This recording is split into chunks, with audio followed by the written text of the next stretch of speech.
a carta da alegria. Filipenses, capítulo de número 1, verso 2. O tema da mensagem é saudação. Deus, a fonte da graça e da paz. Diz o texto sagrado: graça a vós e paz da parte de Deus, nosso Pai, e da do Senhor Jesus Cristo. Amém. Pode ir para o assento. Esta saudação à igreja, no caso, os santos, os bispos e os diáconos, a igreja descrita, não se limita a expressões de boa vontade. Resume, na verdade, a essência do evangelho e os efeitos da salvação, representando, no caso, uma abundante bênção espiritual. Reafirma a relação dos crentes com Deus, refletindo o estilo de vida cristão em conformidade com Cristo. A paz, nesse contexto, é o resultado da graça divina. Deus Pai e Jesus, Deus Filho, como fonte de graça e paz, demonstram a cooperação da triunidade da divindade, ou seja, Deus Pai, Deus Filho e Deus Espírito Santo, na obra da redenção. E podemos, assim, de forma bem resumida e simplória, dizendo: o Pai planejou, o Filho executou a obra, consumando-a, e o Espírito Santo aplicou e continua aplicando no coração de cada pessoa que nasce de novo, que recebe a salvação em Cristo. Pois bem, aqui a maior parte da mensagem, 90% da mensagem está nesse primeiro tópico aí, que é o verso 2, a parte A. Graça a vós e paz. Graça, quando ele diz graça a vós, está dizendo graça a toda a igreja. No caso, aos santos que ele se referiu no versículo 1, aos líderes, no caso os bispos, e aos diáconos. Então, é graça para toda a igreja. Graça é a palavra charis, que significa graciosidade, benevolência, favor, no caso a nós, de Deus imerecido, prazer, beleza, doçura, amável bondade. A graça divina é muito mais ampla do que apenas o favor imerecido aos pecadores. É o Deus generoso exercendo sua santa influência e doçura sobre nós, ajudando e capacitando-nos para o viver diário. A graça do Senhor está relacionada com aquilo que traz bem-estar, prazer e satisfação espiritual. É por isso que Paulo disse: a graça me basta, ou seja, ela me satisfaz. Ela me deixa num estado de prazer em Deus, prazer espiritual. No caso, toda a igreja, conforme eu digo e repito, membros, líderes e diáconos, precisa da graça divina. Jesus, nosso paradigma absoluto. Paradigma é um modelo. É o exemplo de quem começou e concluiu sua missão aqui na terra pela graça de Deus. Se não, vejamos, em Lucas 2,40, o texto testemunha dizendo: e o menino, referência a Jesus, na sua condição humana e nessa fase infantil, crescia e a graça de Deus estava sobre ele. Perceba, a graça de Deus estava sobre ele. E ainda, em Hebreus 2,9 diz: para que, pela graça de Deus, Jesus provasse a morte por todos os homens. Então perceba, na desenvoltura, a encarnação do Verbo, na desenvoltura profética do seu ministério, ele estava sob o efeito da graça de Deus. E agora, para concluir a sua obra, para concretizar a obra da redenção, da salvação da humanidade, o Senhor, na condição humana, eu friso isso, ele dependeu da graça de Deus. Então, perceba só, a graça, no caso, sem a graça, não haveria a encarnação do Verbo, ou seja, Jesus tomando a forma humana, e seu ministério, não haveria também seu ministério eficaz de poder, curando enfermos, libertando oprimidos, etc.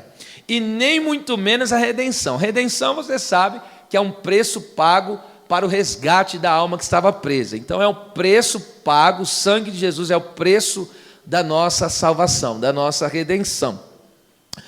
E também ainda, nem muito menos, então não haveria encarnação, nem haveria o ministério eficaz de poder de Cristo, nem a salvação das almas, a redenção. Logo, somos salvos, vivemos para a glória de Deus e permanecemos de pé, e iremos completar a nossa carreira, a nossa trajetória de fé aqui na terra, tudo isso pela graça de Deus. A graça de Deus é algo insuperável, a graça de Deus é algo sobrenatural, é algo de fato divino.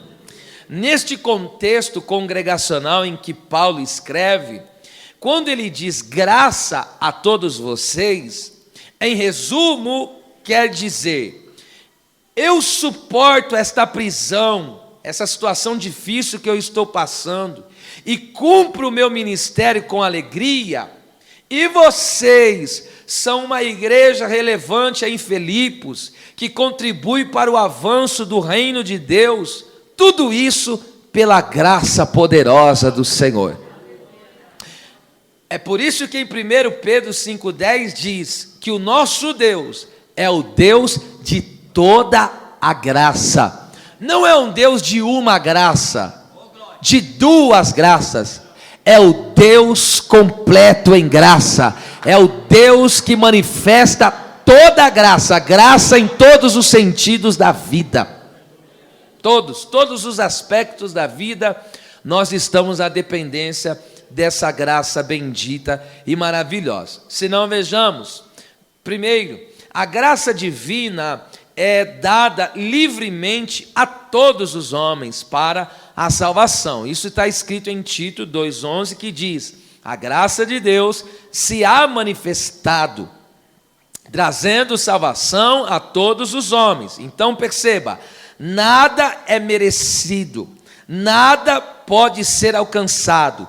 Todas as bênçãos e benefícios que recebemos são pela graça. Nada, nenhuma conquista, por menor que seja na minha vida, eu não posso dizer, adquiri isso pela minha sabedoria. Eu adquiri isso pela minha capacidade. Ninguém pode dizer isso. Eu só estou respirando aqui, você também. Por causa da graça.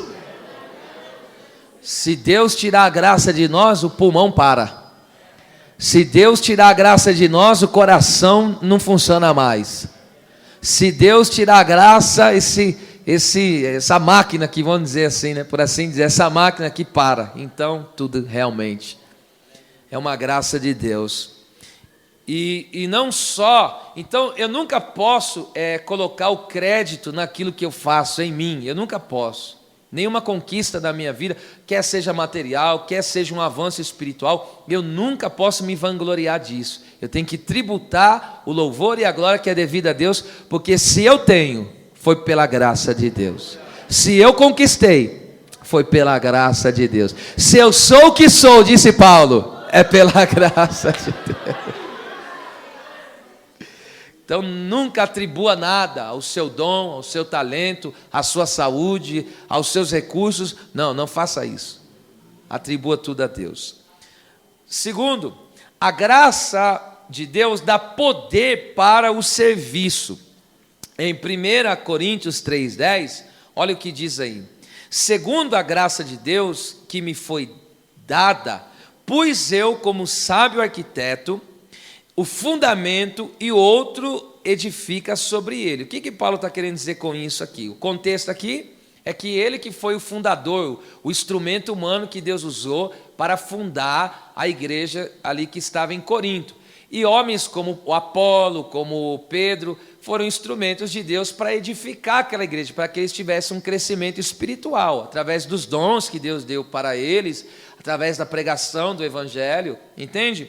Então o que ele está dizendo aqui é o quê? Através da graça, Paulo construiu fundamentos espirituais, ou seja, ganhou almas e estabeleceu igrejas, no caso aqui em específico a igreja de Corinto, e outros, conforme já falei, como Apolo e Pedro, ministros, agregaram valores espirituais, edificando a igreja, isto é, tornando os crentes mais firmes na fé e parecidos com Jesus. Então ele está dizendo, esse serviço prestado ao reino, esse mistério de ganhar almas e formar discípulos, é graça. Eu só pude ganhar alguém para Jesus, disse Paulo. Eu só pude estabelecer bases sólidas, espirituais, pessoas onde Cristo é formado nelas. E uma igreja foi estabelecida nessa região. Tudo isso aconteceu, porque esse trabalho prestado foi através da graça que me foi dada.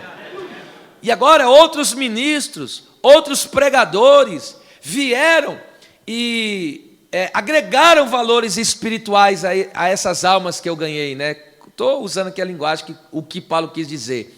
Então veio Apolo, veio Pedro e os outros demais pregadores ou pastores auxiliares da congregação, eles vão pregando, aconselhando, vão intercedendo, e isso vai agregando valores, vai fazendo, espirituais no caso, e isso vai fazendo que aquele crente fique cada vez mais firme, inabalável na fé, e cada vez mais a vida dele está em conformidade a Cristo. Quem olha para ele, identifica Cristo em sua vida. Terceiro, a graça capacita a viver a vida que agrada a Deus. Eu vou até repetir esse ponto aqui. A graça de Deus capacita a viver a vida que agrada a Ele. Eu vou ler o texto em 2 Coríntios 1,12, olha o que Paulo diz. Porque a nossa glória é esta. No que você se gloria, Paulo? O que te faz glorificar? Ele diz, o testemunho da nossa consciência de que com simplicidade e sinceridade de Deus, não com sabedoria carnal, mas na graça de Deus, temos vivido no mundo. Então, como Paulo está vivendo no mundo? Agora, olha o que ele está querendo dizer aqui. Ele está querendo dizer o quê? A nossa glória é gloriar-se na obra que Deus graciosamente fez em nós. Porque eu digo, tudo que nós somos e fazemos é resultado da graça de Deus. Então, essa vida santa que você vive, esta vida que honra a Deus, que agrada a Deus, tudo isso acontece por causa do quê? Da graça. Então ele está dizendo, essa é a minha glória, eu glorifico, ou seja, eu honro ao Deus que fez essa obra. Eu não tenho do que me vangloriar, eu não tenho que apontar o dedo e dizer graças a mim, não, eu não posso jamais fazer isso. Então ele diz o quê? Tudo que eu sou e o que eu faço, eu devo à obra graciosa que Deus fez sobre a minha vida. E tudo que nós possamos ter. Então veja, ter a consciência limpa, isso é uma coisa tão linda, gente. Ter a consciência limpa, ou seja, não tem nada ali acusando, porque o seu coração não está manchado com pecado, e não tem nada, você não deve nada para Satanás, e não deve nada para a sua consciência também, porque a consciência está dizendo, você está em paz com Deus, o Espírito Santo testifica com a sua consciência, você está em paz, não deve nada, não há acusação, não há condenação contra você, isso é coisa tremenda. Então, ter a consciência limpa, integridade de coração, que é o que Paulo chama aí, no caso de simplicidade, é alguém que se entregou por inteiro e não tem nenhum pensamento contrário a Deus, entende? E também lisura de caráter, eu acho bonita essa palavra, por isso que eu não coloquei retidão, eu coloquei lisura, gostei disso aqui.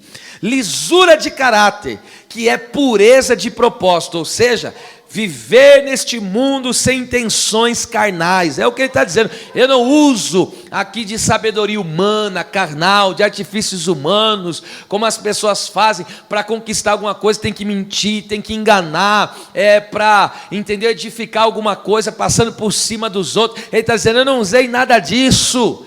O que eu fiz, todo o progresso que eu tive, o que ele está dizendo aí foi o quê?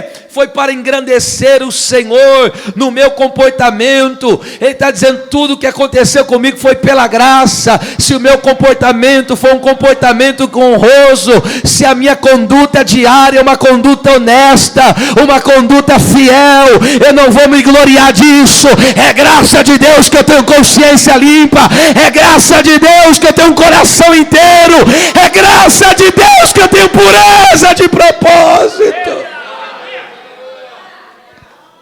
Nossa. Então essa graça nos capacita a viver como agrada a Deus. Que coisa tremenda, você ter um procedimento honesto nos negócios, no teu trabalho, isso é graça, meu bem.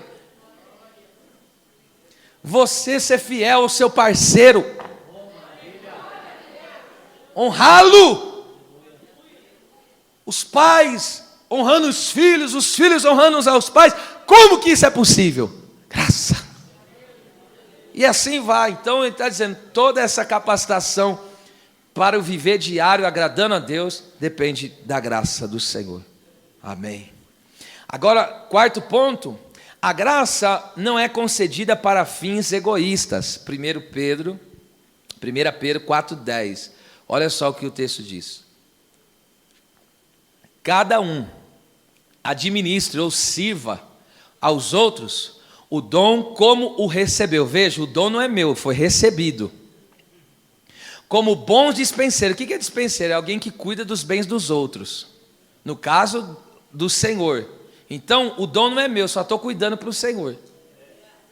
Olha lá. Como bons dispenseiros da multiforme, graça de Deus. Por isso que em Mateus 10,8 diz, de graça recebestes, de graça dai. O que significa isso? Eu não posso cobrar pela utilização do meu dom. Eu não posso fazer do meu dom um instrumento de fins lucrativos. E aí se você vê alguém dizendo, eu só profetizo, eu só oro se cair algum pix da minha conta. Repreende esse demônio na vida desta pessoa. Repreende na hora, é demônio. Isso aí, mau caratismo misturado com demônio, é tudo um pouco, ok? Não podemos usar os dons que Deus nos deu pela graça para autoexaltação e fins comerciais, porque tem 2 pontos aqui. Eu não posso me utilizar do dom para dizer, eu sou super espiritual. As pessoas me veem Deus sendo usada, as pessoas me veem Deus me usando pelo dom, e aí eu se utilizo daquilo para me promover, dizendo, eu sou o cara, e aí trazendo toda a atenção para mim. Isso não é graça, porque toda pessoa que é usada no dom, ela deixa um rastro de graça. Quando alguém é usado por si próprio, está naquele automático por si próprio, ele sempre vai trazer atenção para ele. Agora, quando ele está na graça de Deus, as pessoas vão olhar para ele e vão dizer, Deus na vida desta pessoa. Entende? É totalmente diferente. E também eu não posso me utilizar, porque você sabe, eu já vi por aí, muito disso. Pessoas se utilizam do dom para extorquir as pessoas, para brincar com o sentimento de pessoas. E muitos é espírito de adivinhação. É que nem lembra aquela mulher que foi liberta, em Filipos mesmo, que foi liberta lá, que ela tinha um espírito de adivinhação. E para que ela adivinhava? Só para dar lucro. Só para dar lucro aos seus senhores. Então essa é a diferença de quem está operando na carne ou por espírito maligno e quem está operando por Deus. A pessoa que está operando por Deus, ela nunca vai se colocar num pedestal e dizer, olha para mim que eu sou o cara. Ela nunca vai fazer isso. Ela sempre vai dizer, olha, veja a graça de Deus que opera sobre mim, pode operar sobre você também. Quinto, esse aqui é lindo também, a graça é libertadora. Romanos 6,14, faço questão de ler. Porque o pecado não terá domínio, controle sobre vós, pois não estáis debaixo da lei, mas debaixo, põe a mão assim, só a mão assim, diga, eu estou debaixo da graça. Se é verdade, dá um glória a Deus aí. Você e a tua casa está debaixo da graça do Senhor. Pela graça, Cristo nos libertou. Essa palavra é linda demais. eu não quero lhe cansar, mas se você puder, levante as duas mãos o mais alto que você pode, mas grita bem forte aqui comigo, diga assim bem forte: Cristo me libertou! Receba essa unção, essa glória, essa graça de Deus. Você é liberto, você foi liberto, é na graça que Ele nos libertou. Se eu sou liberto, o pecado não manda mais em mim. Eu não estou no controle do pecado. Ele não tem mais domínio sobre mim. Porque há uma graça bendita sobre a minha vida. E há uma graça bendita sobre a tua vida. Por isso que você não é obrigado a se render aos vícios, a se render, enfim, a todo tipo de pecado. Você não é escravo da mentira, você não precisa mais mentir. Você não é mais escravo de enganar as pessoas, você foi liberto. Você não é mais escravo da bebida, você não é mais escravo da pornografia, você não é mais escravo das drogas. Cristo te libertou! Não é mais escravo da prostituição. Antes, entende, vivia situações, mas você, agora olha o que Paulo diz: nós não estamos debaixo da lei. Que sentido que ele está dizendo que não estamos mais debaixo da lei? Porque a lei é boa, justa e santa, mas nós somos pecadores. A lei só mostra que eu sou pecador. A lei que Deus deu a Moisés, ela só mostra que eu estou todo torto, que eu estou todo errado. Mas a lei não tem graça. O que é a graça? A capacidade para mim cumprir ela. Então, como a lei, o que acontece? A lei me mostra que eu sou pecador, e ela traz consigo o que? A condenação. Porque todos pecaram, ninguém tem condição por si só de cumprir a lei na risca, como Jesus cumpriu. Só que agora Jesus está falando o quê? Você não está debaixo da lei como uma forma de você conseguir agradar a Deus, porque ninguém tem condição disso. Mas agora, porque quem não cumpre a lei está debaixo do quê? De maldição. Então toda pessoa que não cumpre a lei de Deus está debaixo de maldição. Mas eu não estou debaixo da lei. Eu e você estamos debaixo da graça. E agora estar debaixo da graça é ser livre para cumprir o que Deus manda.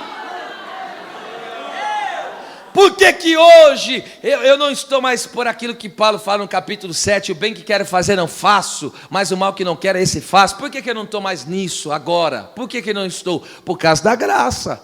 A graça que nos liberta. E agora o mal, veja, o bem que quero fazer agora eu faço, porque estou livre. Não tem mais o pecado me dominando. E o mal que eu não quero fazer, não vou fazer, eu sou livre. Você tem controle da sua mão, onde você está colocando ela. Você tem controle de onde você está colocando os teus olhos. Você tem controle de onde você está colocando os seus pés. Aleluia. Por quê? Você está livre. Se estáis em Cristo, estáis debaixo da graça. E se está debaixo da graça, estáis livre para fazer a vontade desse Deus maravilhoso. Eu não consigo entender pessoas que seguem ao Senhor, caminham com o Senhor há anos e continuam vivendo naquela mesma situação do velho homem, entende? Falhar no decorrer até você alcançar uma maturidade é uma coisa, agora viver naquela prática é outra coisa. Então você não tem que mais ficar debaixo do jugo do pecado. Está o texto aí, ó. Não, porque o pecado não terá domínio, não terá controle sobre vós. Aleluia, você crê nisso aí? Pecado não te domina mais. Aleluia, há uma graça forte. Amasse quer ganância. Há uma graça potente. Há uma graça poderosa de Deus atuando na sua vida. É forte isso, gente, é muito forte. Sexto, devemos esperar completamente na graça. 1 Pedro 1,13, isso eu tenho que ler rapidamente. Olha lá. Portanto, cingindo os lombos do vosso entendimento, ou da vossa mente, melhor traduzido. O que é cingir? É amarrar a cintura. Só para você entender antes de completar a leitura. Antigamente, as pessoas usavam túnicas. Túnicas fica como, sabe a saia das irmãs? É mais ou menos assim, fica na parte assim de baixo. E aí o que acontece? Para a pessoa ter mobilidade para correr, ela tinha que pegar as pontas dessa túnica e amarrar na cintura, porque aí ficava as pernas livres e ela tinha mobilidade, ela tinha que conseguir correr. Porque se ela deixasse solta aquelas pontas da túnica, atrapalhava a caminhada e podia embaraçar ela e ela cair, porque conforme ela ia correndo, ia embaraçando aquela roupa. Então, olha só que visão tremenda que Pedro tem. Ele diz, então, cingindo os lombos da onde? Da túnica? Não, cingindo os lombos da vossa mente, dos vossos pensamentos. Sede sóbrios e esperai inteiramente na graça que se vos ofereceu na revelação de Jesus Cristo.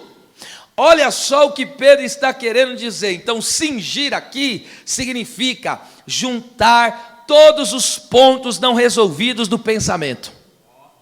Então, às vezes, há pensamentos que estão soltos. Aí você está pensando nisso, está pensando naquilo, e não está centrando, esperando a graça de Deus. Aí começa a entrar preocupação, começa a entrar um monte de coisa. Aí você quer fazer uma coisa e não consegue, aí você tenta se livrar de outra e não vai. Porque os pensamentos estão tudo solto. Melhor bonitinho, mais falar correto, está tudo solto. Está tudo solto. Aí o que Pedro está dizendo? Ele está dizendo, pegue todos esses pensamentos que estão aí escapando, estão soltos, reúne eles, ajunta tudo. Pega toda a tua mente e centraliza no quê? Aí ele diz, antes de falar no que deve centralizar a mente, ele diz, sede sóbrios. Ser sóbrio aqui é um estado de tranquilidade e clareza mental, de quem espera e confia totalmente na graça de Cristo. Então ele está dizendo, põe a sua mente, põe os seus pensamentos na onde? Centra eles todos na graça de Cristo. O que em outras palavras, você não vai vencer essa prova ficando pensando nela, vai vencer essa prova, vai vencer essa luta centrando os seus pensamentos na graça do Senhor. Pastor, como que eu vou me livrar disso? Espera na graça. Pastor, como que eu vou ver a minha casa na presença? Espera na graça. Como eu vou ver a libertação do meu ente querido? Espera na graça. Não vai ser na força do teu braço, não vai ser nos teus jeitos, esquemas, tudo vai ser quando você esperar inteiramente na graça. Você olha para aquela situação e aquela situação quer lhe consumir. Aí você fica tentando, eu vou fazer isso, eu vou fazer aquilo, eu vou tentar desse jeito. E aí os pensamentos ficam doido. Aí vem o Espírito Santo e pega, junta todos eles, ó. Pega um por um desses pensamentos soltos. Amarra tudo, ajunta todos eles e centra na graça de Jesus Cristo. Você não vai ficar embriagado, perdido com essa situação, porque a pessoa quando não tem clareza mental, ou seja, não tem essa sobriedade espiritual, ela não consegue enxergar um palmo na sua frente, ela faz loucura. Mas quando, aleluia, você espera na graça, a graça te tranquiliza, aí você começa a analisar as coisas do ponto de vista da fé, do ponto de vista de Deus, que não perde batalha. Eita, estou sentindo ela quem? A graça. Só quem adora pela graça, só quem sente a presença pela graça, só quem levanta a mão pela graça, só quem fala em línguas pela coraçúria, peribicadaxere colosérgia. Aleluia, glória a Deus. Oh Deus, sétimo e último, o apóstolo, ao falar da graça, relembra aos filipenses que tudo começou com a graça.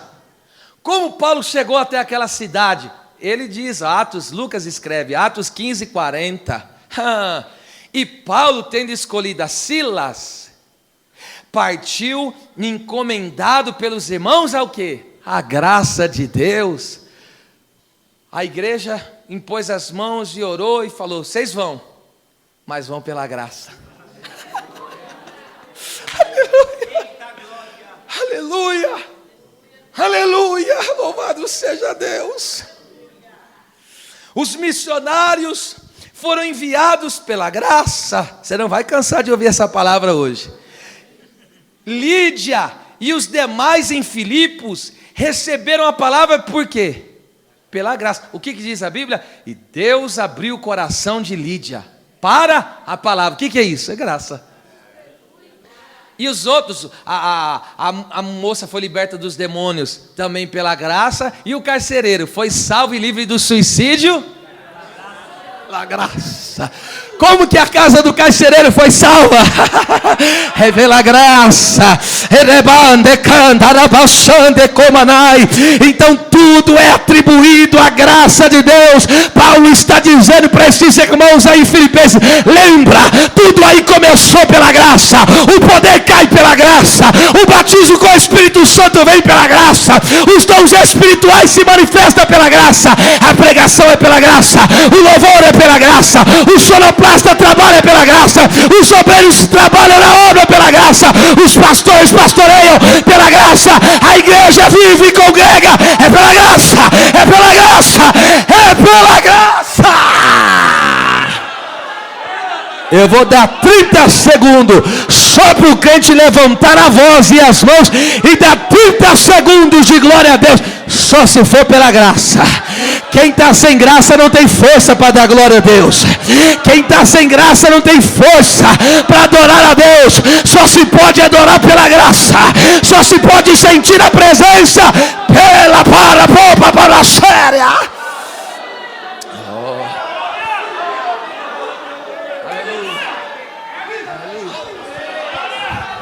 Me ajuda aí, ó. Põe a mão no vizinho e diga: receba uma medida maior da graça de Deus agora.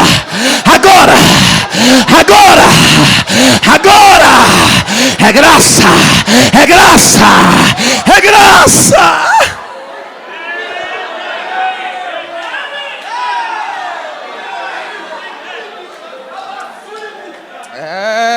Ciò che mande convenienza e lei prio prono proso e mandi chi mi ne che si che te lo e le proprie de che passo de cantai.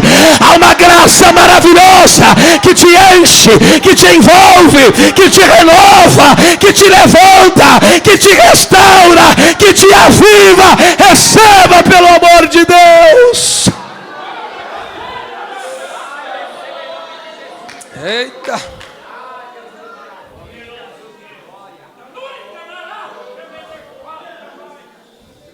Graça a toda a igreja, todos vocês. E mais uma coisinha mais. Que saudação é essa, hein? Extremamente teológica. Não é só uma palavra de desejo de boas coisas, não. Uma saudação de crente fervoroso. A graça, a vós e paz. A paz é a palavra Irene. Paz tem um significado, no grego no caso. Paz tem um significado amplo aqui. Em síntese, resumo, é o estado tranquilo de uma pessoa que tem certeza de sua salvação em Cristo. É também o bem-estar que procede de Deus. Por que você está bem? Tanto tem a graça e tem a paz. Porque você sabe que eu só tenho a paz porque é resultado do quê? Aleluia. Aleluia. Ele derramou a sua graça. E por causa dessa graça agora eu estou em...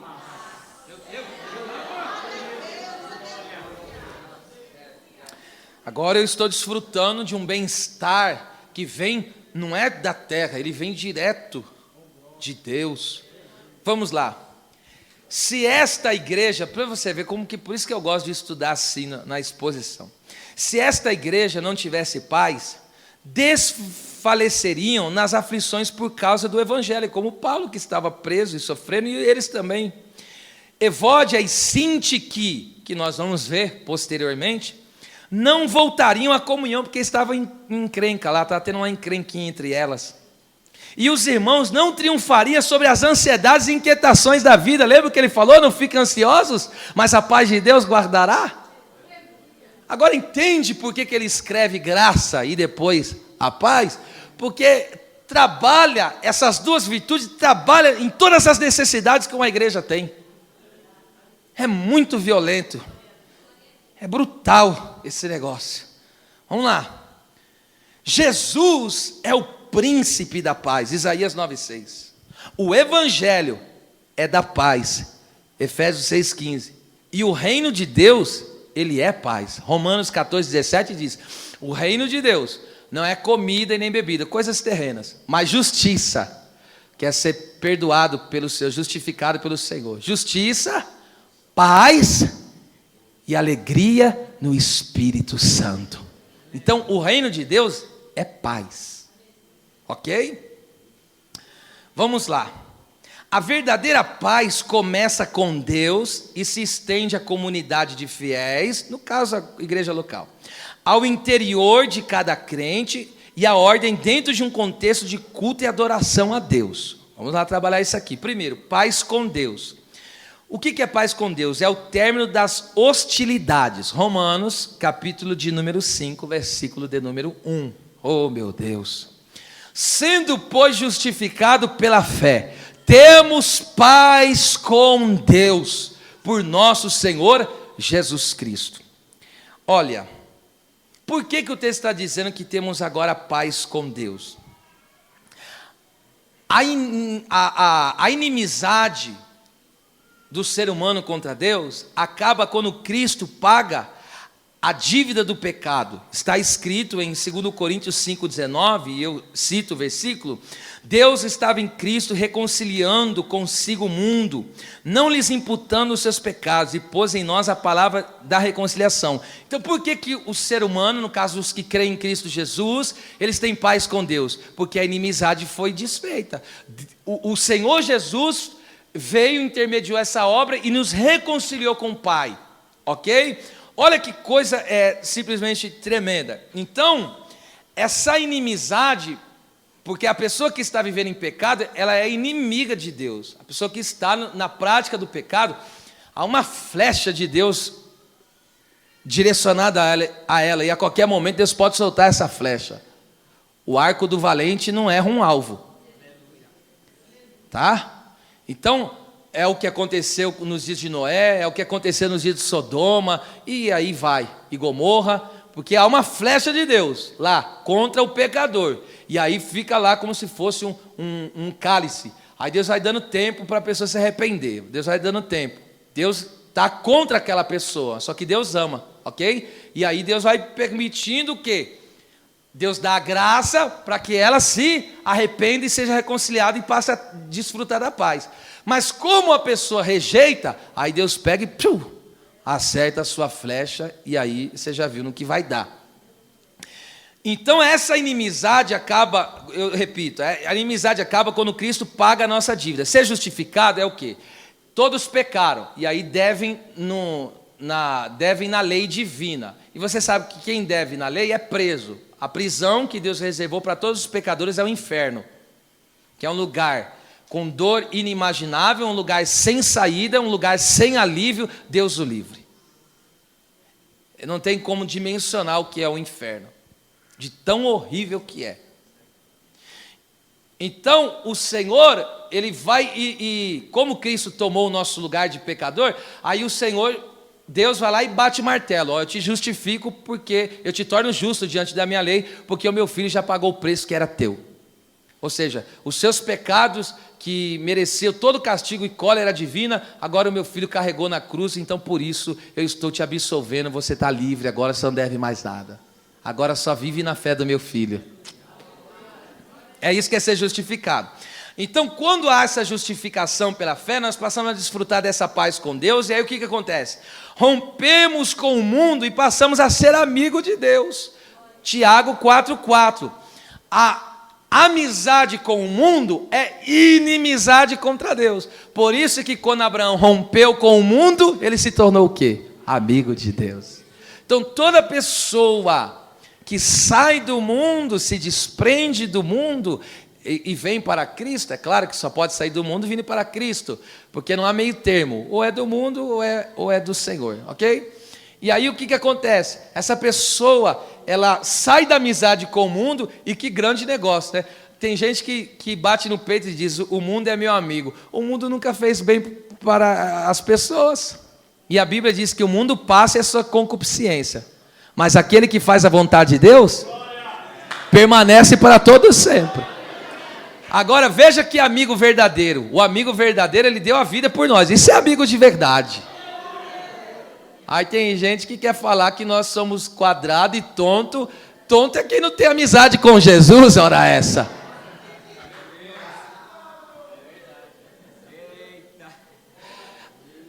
E agora nós passamos, por causa dessa paz que nós desfrutamos com Deus, essa amizade, nós passamos a ser inclinados ao Espírito e passamos a ter vida e paz. Romanos 8,6 diz: a inclinação do Espírito é vida e paz, porque na carne ninguém pode agradar a Deus. Então a pessoa que está na carne, ela está desagradando a Deus, irritando a Deus, e Deus está dizendo: eu vou te pegar. Mas aí o crente, aleluia, que aceita a graça pela fé, aí Deus pega e diz: agora eu estou em paz contigo, agora a gente pode andar de mão dadas, aleluia, agora você não tem morte, agora você tem vida, agora você não está em hostilidade, agora você está em paz comigo, em paz. Agora fala a verdade. A pessoa que deita e dorme em paz com Deus, fala a força que uma pessoa dessa tem. Olha, eu posso dizer aqui, o céu, o mundo pode estar desabando, mas se a pessoa tem certeza da salvação, se a pessoa está em paz com Deus, eu vou dizer, nada mais importa, meu bem. Vamos lá, segundo. Paz dentro da comunidade de fiéis. Eu também leio Atos 9:31, diz o texto: assim, pois, as igrejas em toda a Judéia e Galiléia e Samaria tinham paz, eram edificadas, se multiplicavam, andando no temor do Senhor e no vigor ou consolação do Espírito Santo. Então as igrejas tinham paz. Escute isso.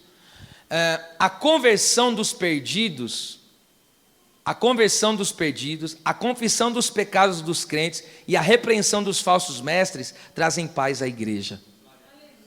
Por que a igreja tinha paz? Lembra no capítulo de número 9, quem perseguia a igreja? O Paulo, ele perseguia. Depois que ele se converteu, é aí que o texto está dizendo, por que a igreja tinha paz? Porque o perseguidor se converteu. Sabe por que muitas vezes tem contenda e briga dentro da sua casa? Porque tem um Saulo perdido lá. Mas ele vai. Abaixo o plebe do premança calabaia.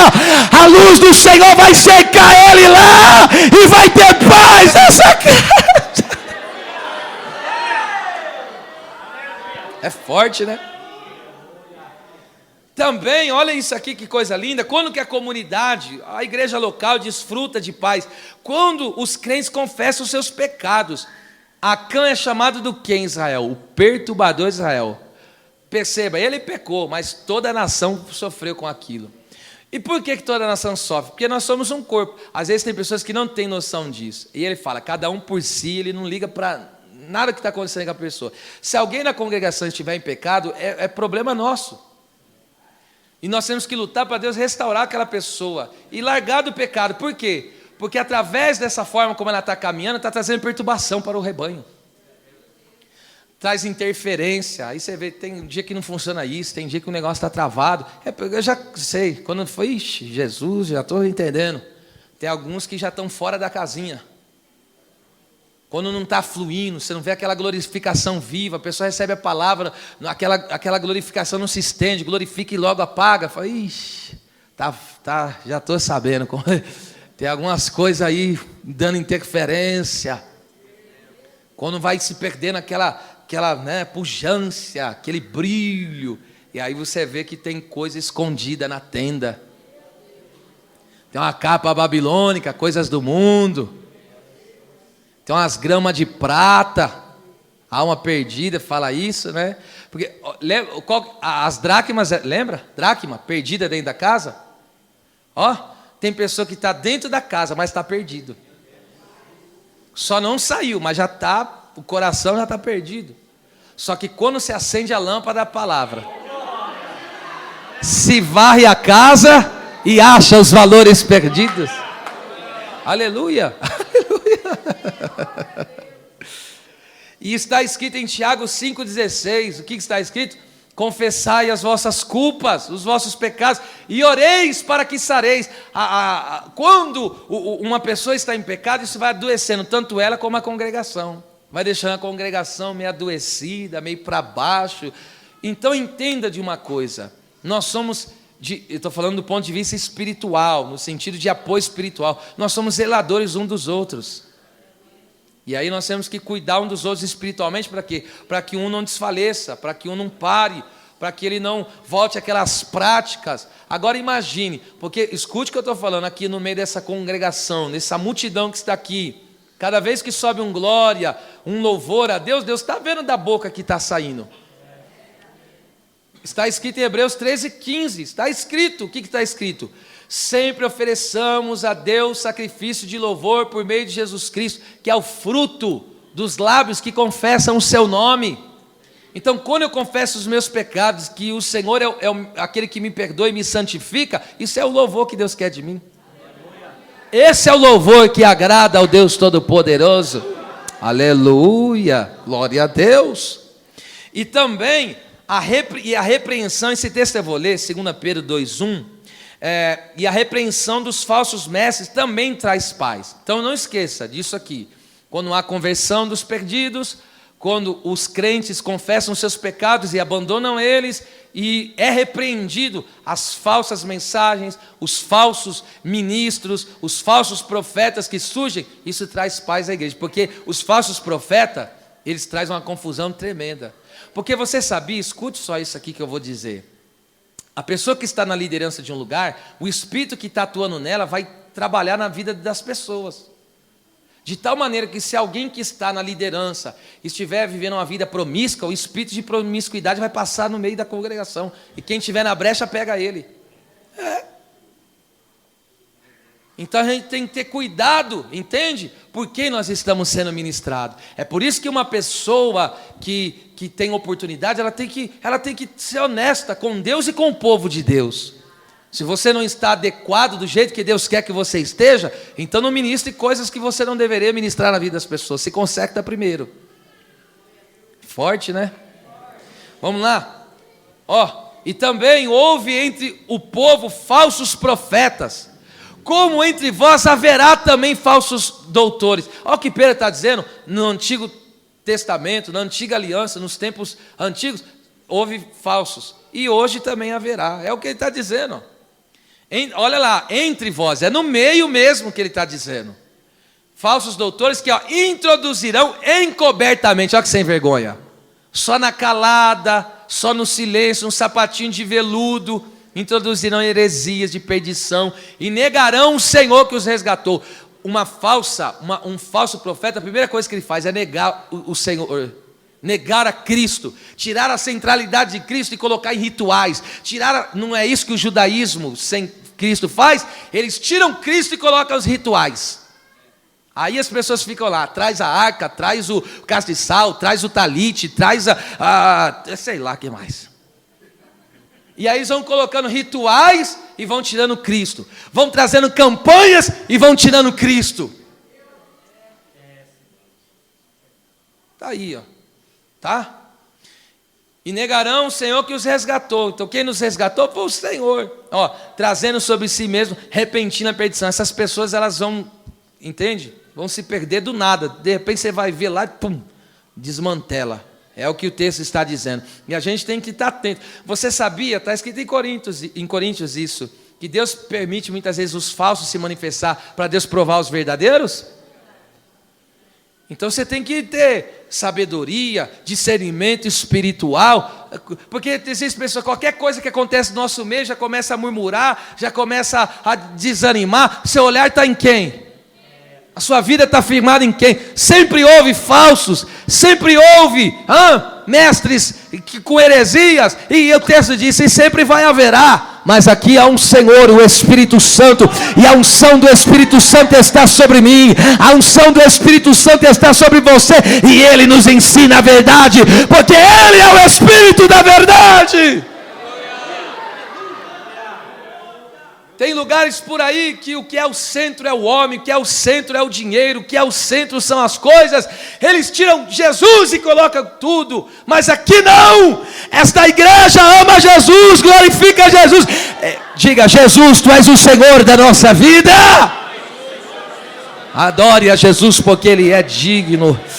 É tudo por causa dele, porque dele, por ele, para ele são todas as coisas. Glorifica Jesus com a tua alma, glorifica Jesus com todo o teu ser, exalte a presença do teu Deus.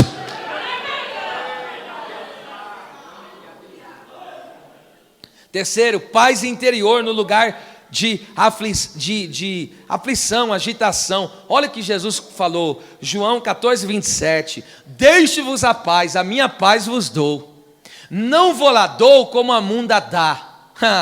Não se perturbe ou turbe, né, o vosso coração, nem se atemorize, nem fique apavorado não, viu?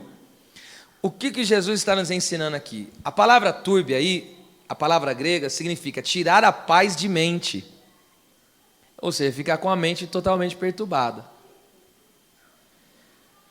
As aflições deste mundo querem causar profunda angústia mental ou agitação emocional.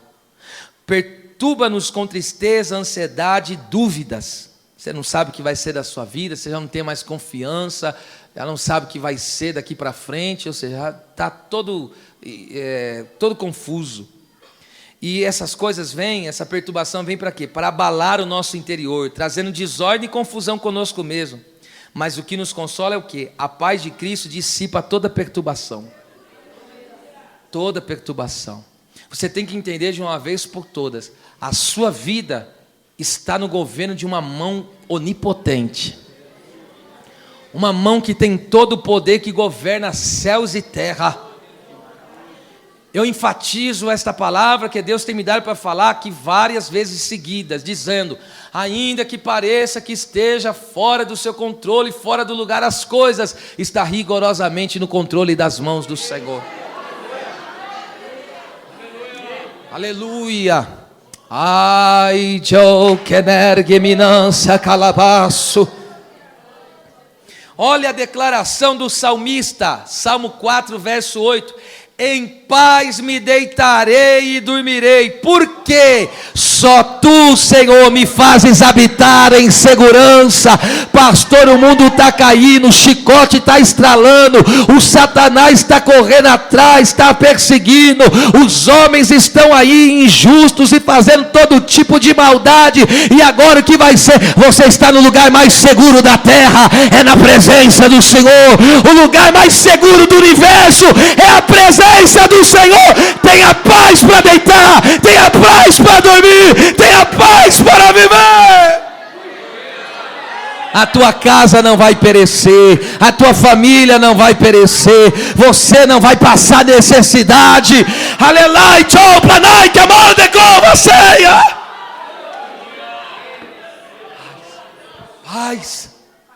Paz interior. Deus está encaixando, colocando em ordem esses pensamentos, que você está com essa mente acelerada, você deita, essa mente não para. Essas emoções, está um distúrbio tremendo, uma briga de sentimentos, entende? De emoções que varia cada hora. Meu Deus, é tristeza, é alegria, é ódio, é amor. Está uma tremenda. Eu creio, agora não creio mais. Jesus, que tsunami que é esse? Olha o Senhor colocando em paz as coisas aí. Aleluia. Põe a mão assim, diga: paz interior. Ai, meu Deus. Oh, glória. Vamos lá. Essa aqui também vai doer um pouquinho, mas é boa. Quarto, paz dentro do contexto de culto. Quem disse isso foi Paulo, ensinou 1 Coríntios 14:33. Isso aqui é um bom alerta para nós. Olha só. Porque Deus não é Deus de confusão, senão de paz, como em todas as igrejas dos santos. Qual que é o contexto que Paulo está falando? Dos dons espirituais, o contexto do culto. que os irmãos estavam fazendo uma salada de fruta lá, ninguém entendia nada daquele culto, ou seja, tinha um que enchia linguiça, tinha um que falava que não deveria falar, o outro ficava contando testemunho em vez de testemunho.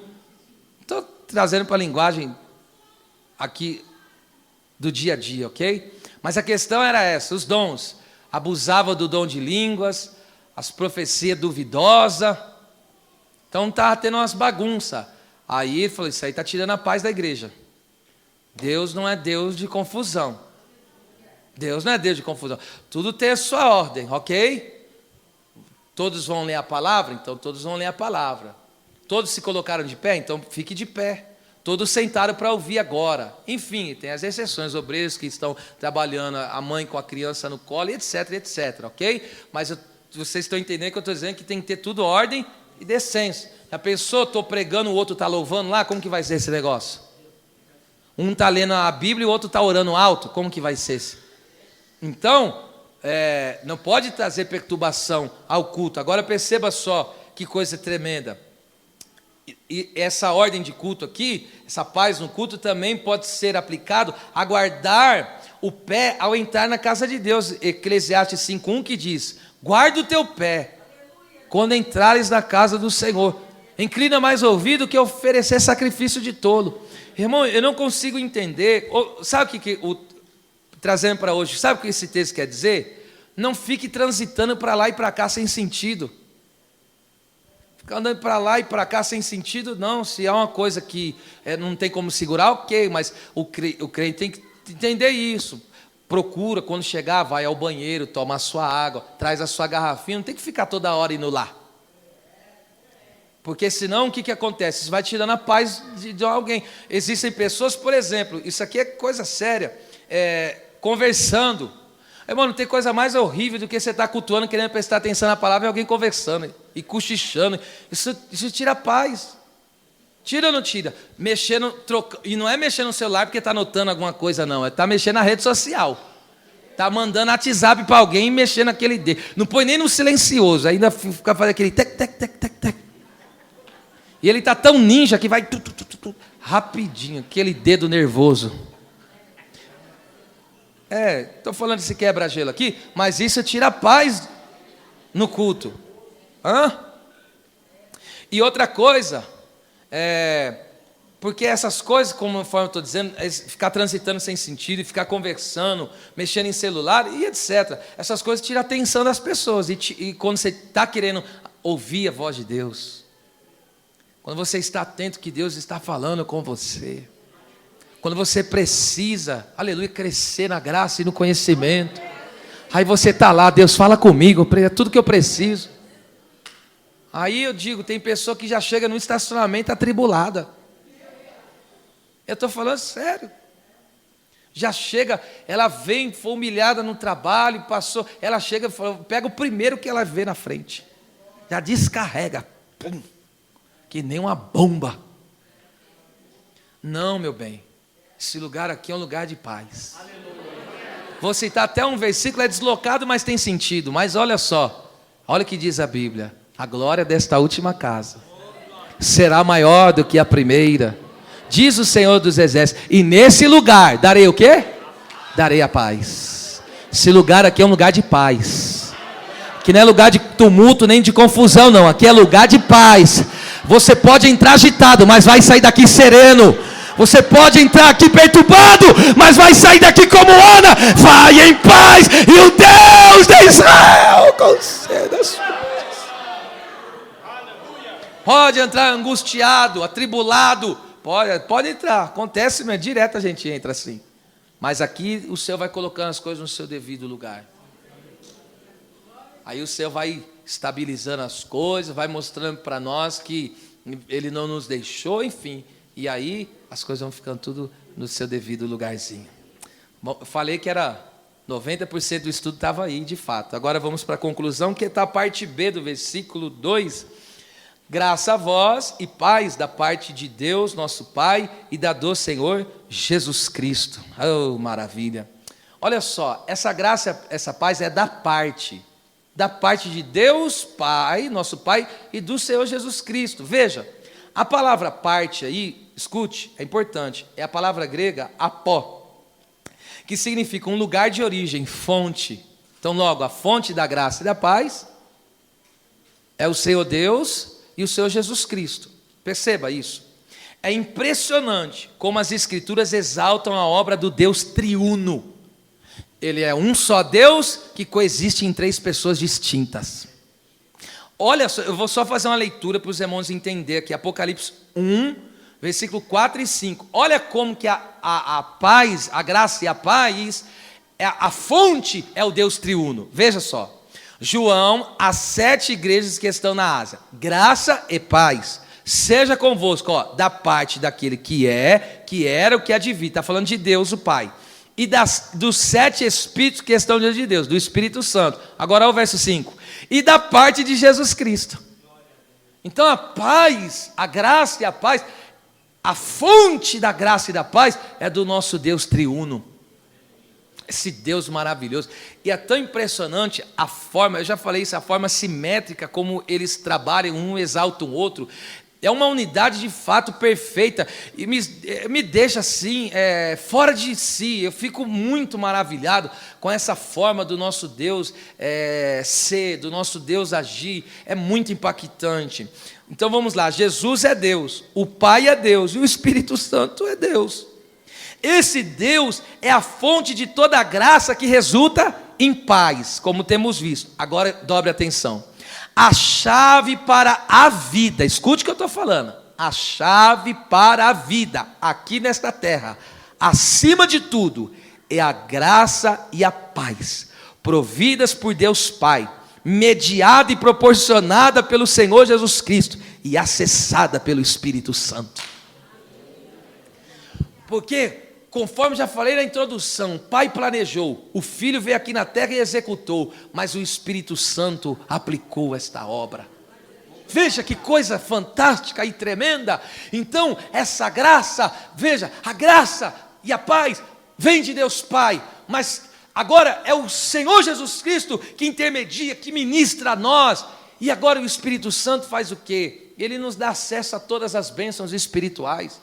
E eu dou a referência, 1 Coríntios 1,4 diz, pela graça de Deus que foi dada por meio de Jesus Cristo, foi dada a vocês por meio de Jesus Cristo. Então, a graça e a paz foi nos dada, ok? Foi dada por Deus, mas intermediada por Cristo. Sem a encarnação do Verbo, sem Jesus descer aqui na terra, não tem graça e não tem paz. E se o Espírito Santo não der para nós esse acesso, também não nada feito. Então não tem como separar nem a obra do Pai, nem a obra do Filho, nem a obra do Espírito Santo. Aleluia. Quantos podem dizer glória ao Pai, glória ao Filho, glória ao Espírito Santo? Ter uma palavra de louvor e glória a esse Deus que é tremendo, maravilhoso, incomparável, santo, terrível em glória e majestade. Ele se assenta num alto e sublime trono. Ele é digno de toda reverência, de todo louvor, de toda exaltação. Aleluia.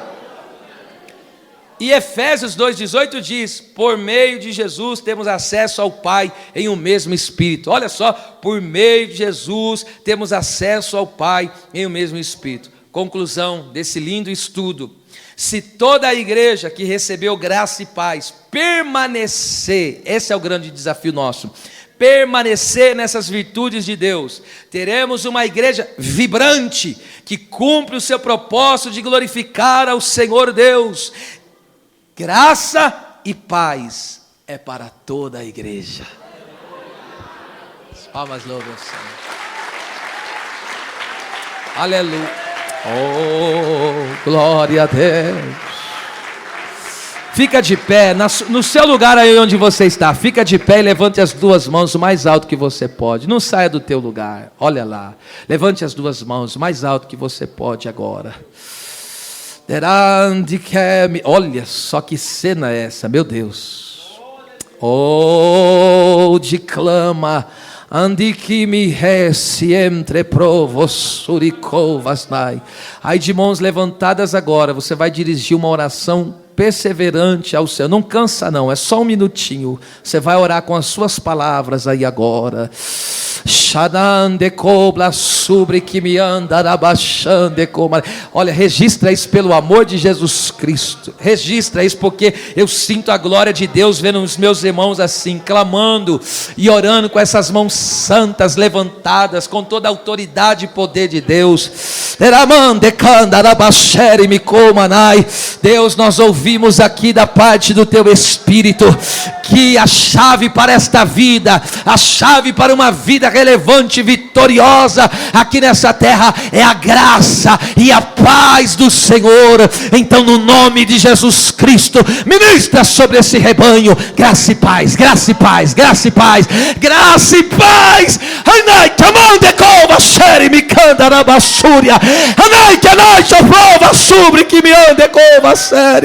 E que a igreja seja nesta noite, Senhor, fortalecida e renovada nessa graça e nessa paz. Eu vos abençoo em nome de Jesus. As palmas bem fortes, louvando ao Senhor.